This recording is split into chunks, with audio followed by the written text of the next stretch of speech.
Possibilidade de fracasso mesmo da reforma da Previdência pesou no movimento do mercado financeiro hoje. Mercado que na semana passada já teve uma reação mais pesada, a possibilidade de mais alta dos juros nos Estados Unidos, em função de recuperação de mercado de trabalho e tudo mais. E nós vamos falar sobre isso agora com o Luiz Otávio de Souza Leal, que é economista-chefe do Banco ABC Brasil. Luiz Otávio, boa tarde.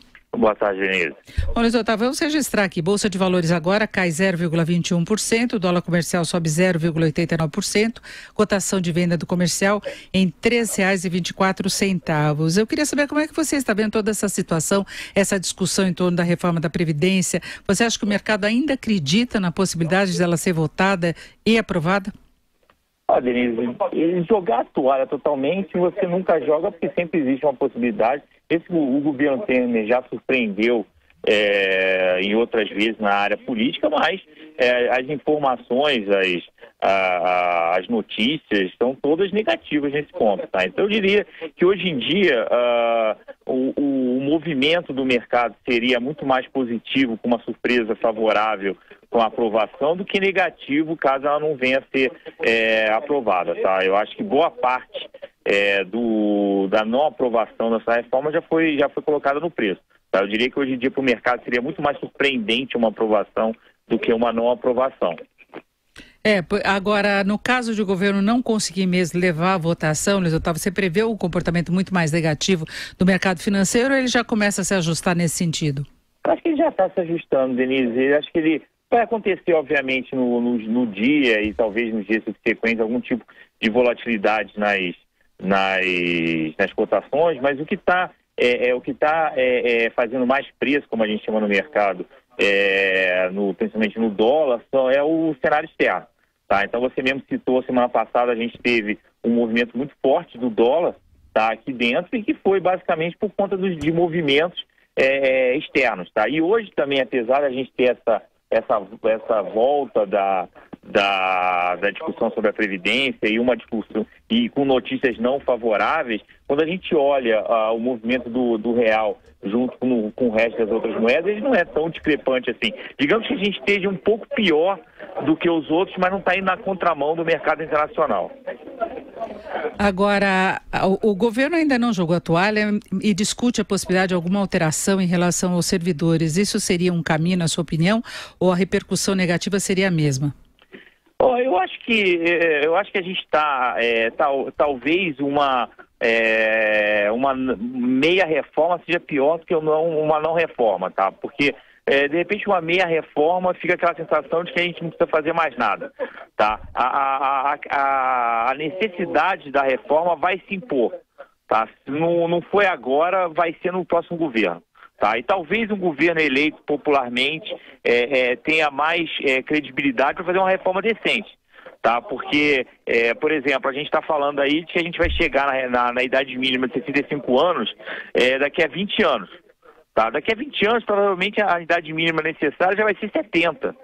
Tá? Dado a evolução da expectativa de vida. Então, você fazer um arremedo de reforma pode acabar tirando a urgência de a gente fazer uma reforma decente, que vai acontecer inevitavelmente no próximo governo.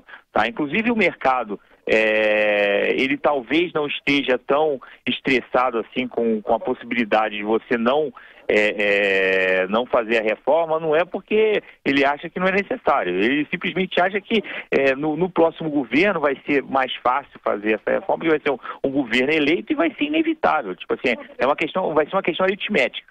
Simplesmente a conta não fecha. Então, essa talvez seja se você me perguntar por que o mercado não vai se estressar muito, conta disso. Talvez ele esteja pensando que melhor uma reforma decente no próximo governo do que uma meia reforma agora. Agora, para nós encerrarmos, o mercado financeiro, mesmo com essa incerteza, continua com projeções favoráveis em relação à economia. Hoje o relatório Focus apontou uma nova queda da previsão de inflação, agora 3,94% este ano, 4,25% no ano que vem, taxa básica caindo para 6,25% nesta semana, que vai ter reunião do Copom, o PIB com expansão da economia em 2,7% este ano, 3% no ano que vem. Lembrando que o governo trabalha com um crescimento maior de 3%, mas a gente vê significa que há um ânimo em relação ao andamento da economia, o que pode acontecer agora em 2018, mesmo em meio a esses impasses políticos. A economia está muito bem encaminhada. Você teve aí, a gente está com juros que já bateram o recorde histórico, vão cair mais ainda.